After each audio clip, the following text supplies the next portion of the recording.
Cette pièce vient de casser et il va falloir faire vite. Ici au bout du monde, on ne peut compter que sur soi-même. Les conditions peuvent vite devenir très hostiles, atteindre des vents à 200 km/h ou des températures à moins 50 degrés. Le ciel est blanc, le sol est blanc, l'horizon est blanc, tout est blanc. On n'y voit rien. Il faut être prêt à l'aventure et à sortir un petit peu de sa zone de confort. Pourtant, cette expédition française de l'extrême doit recommencer chaque année. Car c'est la seule chance de survie pour une base isolée au milieu du continent blanc. Et c'est dans ce périple que je vous embarque aujourd'hui.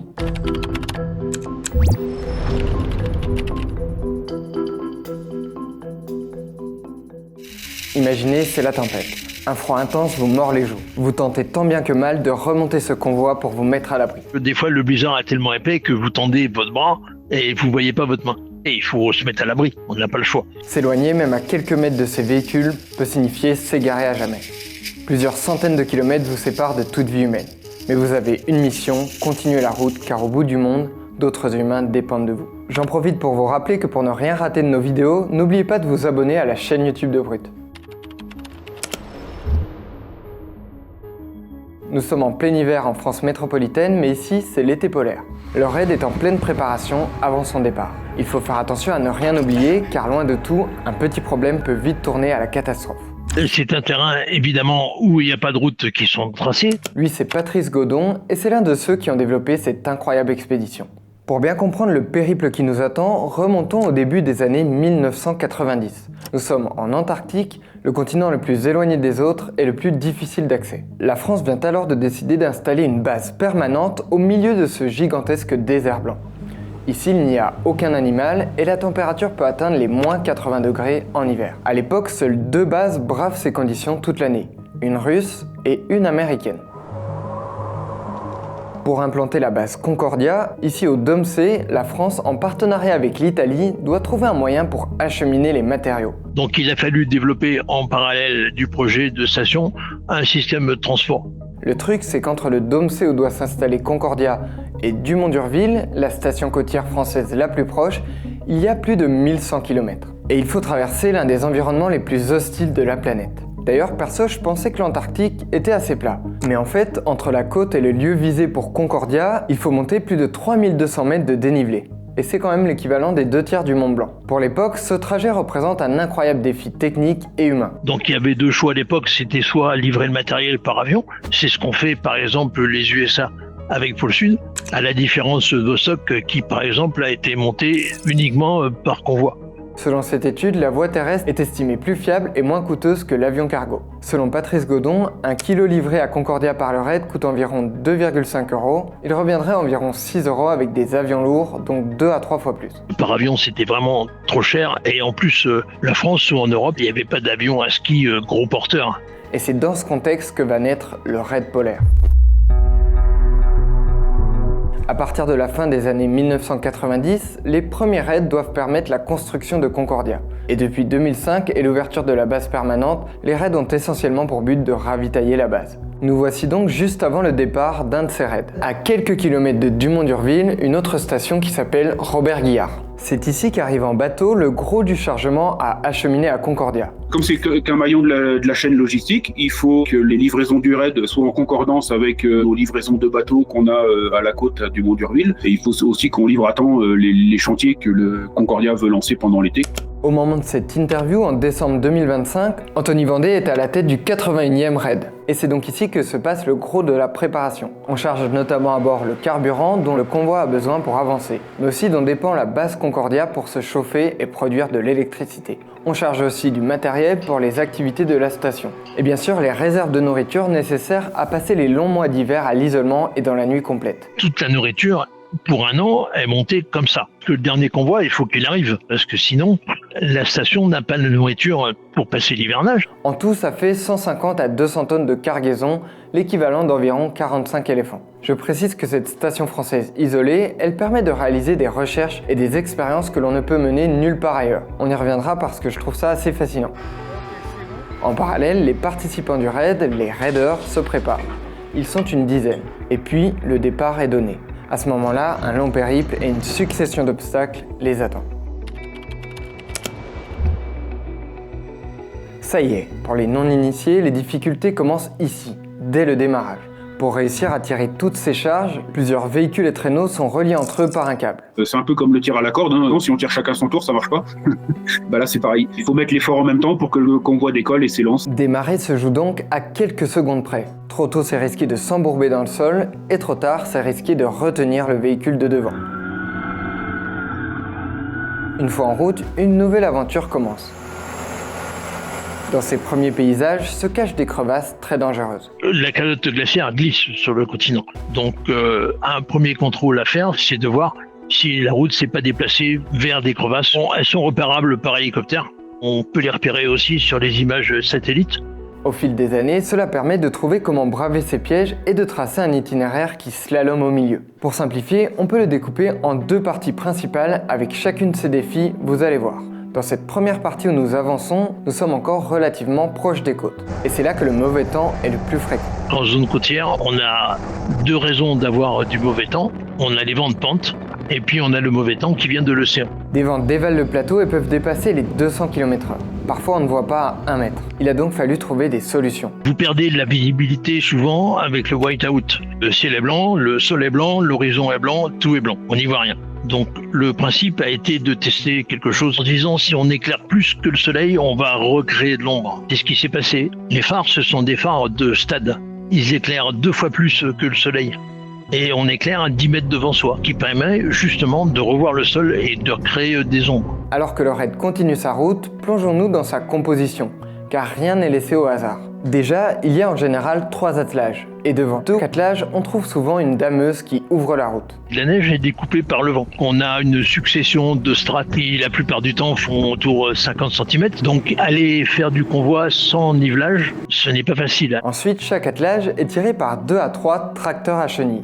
Et ces tracteurs, ils n'existaient pas tels quels sur le marché. Ils ont dû être adaptés spécialement pour supporter les très basses températures. Ces tracteurs, ils tirent des sortes de traîneaux conçus sur mesure. Il faut que le matériel il glisse bien sur le sol, il défonce moins la route, donc il y a eu un effort d'étude sur la conception. C'est là qu'on trouve les cuves de carburant et les conteneurs avec le matériel et la nourriture pour Concordia. Et puis il y a 3 caravanes très importantes. Ce sont elles qui permettent la vie en autonomie totale pendant ce long périple. On s'y plongera bientôt parce que je trouve l'organisation assez impressionnante. Précisons que la composition du raid peut légèrement changer d'une fois à l'autre en fonction des besoins, des contraintes ou des évolutions techniques. C'est énormément d'éléments qui sont mis en parallèle et s'il y en a un qui manque, ça a tout de suite un impact sur les autres. Dans cette première partie, le convoi est très chargé et la pente est forte, ce qui ralentit l'avancée des engins. Le raid doit consommer le moins de carburant possible tout en avançant le plus vite possible. Car dans la courte fenêtre d'été, il faut pouvoir enchaîner jusqu'à 3 raids. Si vous êtes obligé de réduire votre fret pour mettre du carburant, c'est pas efficace. Il faut livrer du matériel à temps, en bon état et pour un coût minimum. À d'autres moments de cette première partie, les tempêtes sont tellement fortes qu'elles rendent la progression presque impossible. Les membres du convoi se retrouvent assaillis par le vent, la neige et le froid. Si la dameuse ne voit pas la route, c'est très compliqué de faire la route. C'est comme un mur de neige. On ne sait pas où on est, donc on est obligé de s'arrêter. Même en mettant des lunettes de mauvais temps, les lunettes se couvrent de neige. Éventuellement, ça rentre dans les vêtements et il faut se mettre à l'abri. On n'a pas le choix. On approche de la fin de cette première partie, mais de nouveaux défis vont bientôt se dresser face à eux. Après environ 3 à 5 jours et 400 km parcourus, nous atteignons la deuxième grande moitié du périple. Et là, de nouvelles difficultés attendent le raid. Côté bonne nouvelle, ici le dénivelé est moins fort et il y a généralement moins de tempêtes. Le convoi est aussi moins chargé car plusieurs cuves ont commencé à être déposées sur le côté pour être récupérées au retour. Mais dans cette partie, le raid va devoir vivre plusieurs jours dans l'isolement le plus total. Il faut imaginer qu'il n'y a aucun humain à la surface à 400 à 500 km à la ronde. C'est un peu comme si vous étiez au milieu de la France métropolitaine et qu'il n'y avait personne dans l'Hexagone. On est loin d'un hôpital, on est loin de tous les moyens, donc on avancera toujours au rythme de l'équipe, donc c'est important de faire attention à son voisin. Un premier danger, c'est qu'ici le sol s'enfonce beaucoup plus qu'au début du voyage. Et ça peut plus facilement bloquer les véhicules. De ce moment-là, on a constaté qu'effectivement, circuler sur une ancienne trace, c'était très très efficace. En effet, celle-ci est plus tassée que le reste du paysage et maintient mieux les véhicules. C'est là qu'intervient ce petit remblai aux abords de la piste. Visible d'une année sur l'autre, il sert de repère visuel à longer pendant le parcours. À partir du moment où on a le talus, on n'a plus besoin, pratiquement, du GPS si on veut. Mais ce n'est pas tout. Tous les jours, pour survivre et avancer en totale autonomie, de nombreuses choses doivent être pensées en parallèle. Commençons au matin. Les équipes commencent à préparer le convoi. Ils dégagent notamment les véhicules et démarrent les moteurs pour les réchauffer. Ensuite, les raiders doivent conduire pendant environ 5 heures, assis dans une cabine d'environ 2 mètres carrés. À tout moment, ils peuvent être surpris par une sortie de route, une panne ou une casse. Il faut alors tenter de résoudre le problème le plus rapidement possible, malgré le froid qui peut ici dépasser les moins 30 degrés. Moins 50, ça nous arrive parfois en fin de saison. Là, par contre, tous les matériaux commencent à changer vraiment de caractéristiques. Tout devient plus long et plus compliqué. Quand il y a un problème, il faut qu'il soit fixé dans les 4 heures qui suivent, mettons. On essaye déjà de se protéger comme on peut du vent, donc on se met du bon côté du tracteur ou on met une autre machine devant. Et même malgré ça, quand il fait froid, notamment s'il y a une soudure à faire, une réparation en plein vent ou des choses comme ça, ça arrive que des fois, il y a un moment, la personne elle est gelée, elle fait sa soudure pendant 5 minutes et puis hop, elle retourne au chaud dans la caravane et puis il y en a un deuxième qui prend le relais. C'est déjà arrivé que ça soit très très difficile à sortir. Il faut aller creuser sous les skis du côté qui est plus haut que l'autre. Ça, c'est une opération un petit peu délicate parce qu'il faut pas non plus que la charge vous tombe dessus, quoi. Parmi la dizaine de membres du raid, on trouve donc presque exclusivement des mécaniciens. Certaines caravanes abritent de nombreuses pièces de rechange et une sorte d'atelier. Nous, on est tous un petit peu multicasquettes. Il faut savoir souder, faire de la mécanique, éventuellement se débrouiller avec de l'électricité. Il faut savoir s'orienter. À de telles distances de tout secours, pour faire face aux blessures qui peuvent se produire, les mécaniciens sont systématiquement accompagnés d'un ou une médecin. Arrive ensuite la pause pour reprendre des forces. Le ou la médecin s'attaque alors à sa deuxième mission dans l'expédition, préparer rapidement les repas. Pour être efficace, on ne peut pas s'arrêter 2 heures le midi juste pour manger et faire à manger.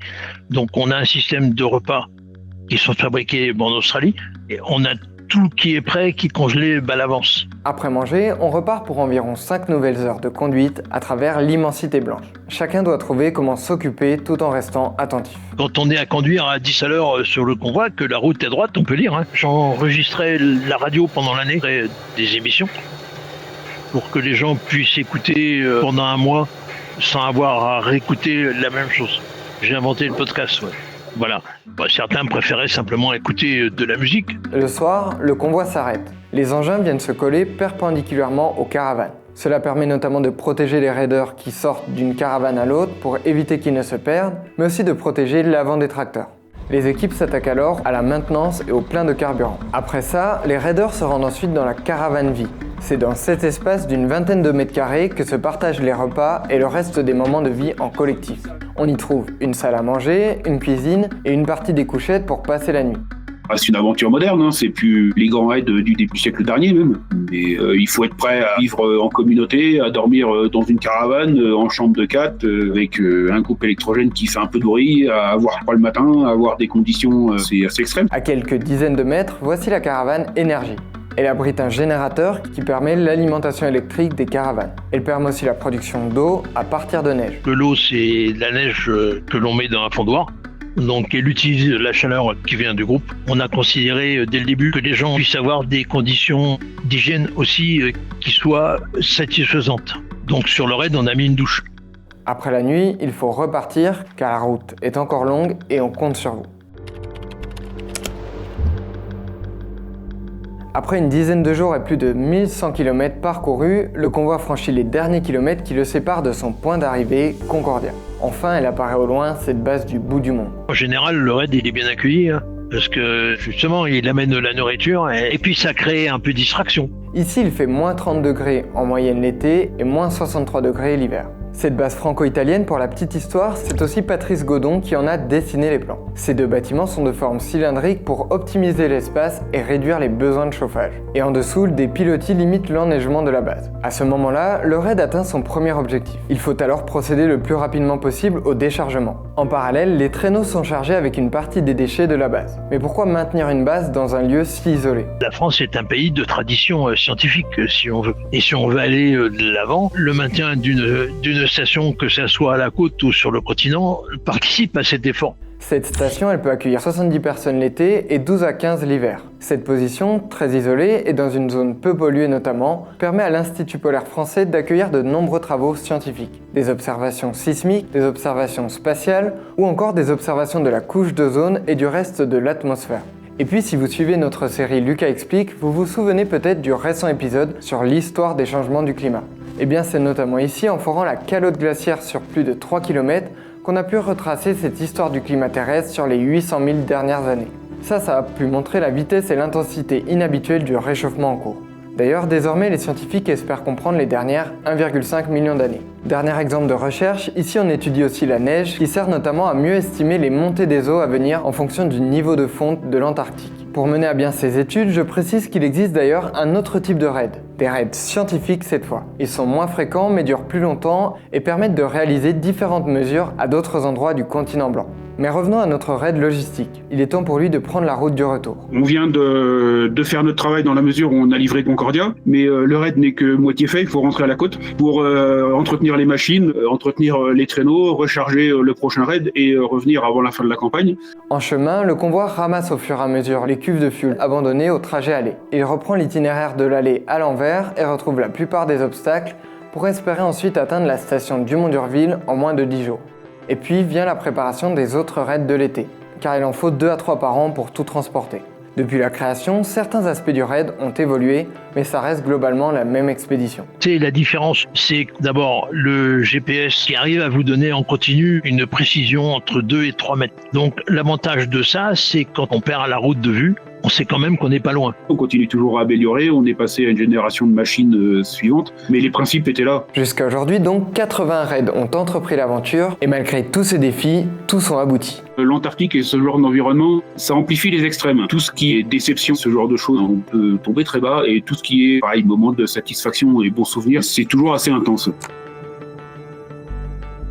J'espère que cet épisode vous aura intéressé. Si c'est le cas, n'hésitez pas à liker la vidéo. Bien sûr, il faut le voir comme une porte d'entrée car il y aurait 1000 autres choses à raconter sur ce raid. D'ailleurs, n'hésitez pas à compléter en commentaire si vous le souhaitez. Je vous recommande notamment les vidéos de Jacob Carroux et la bande dessinée La Lune est blanche, sortie en 2014. Je précise juste que les images de la vidéo, vous l'aurez compris, elles ont été prises pendant différents raids. Je remercie d'ailleurs toutes les personnes qui m'en ont envoyé. Il me reste à vous souhaiter de très bonnes fêtes et je vous dis à bientôt.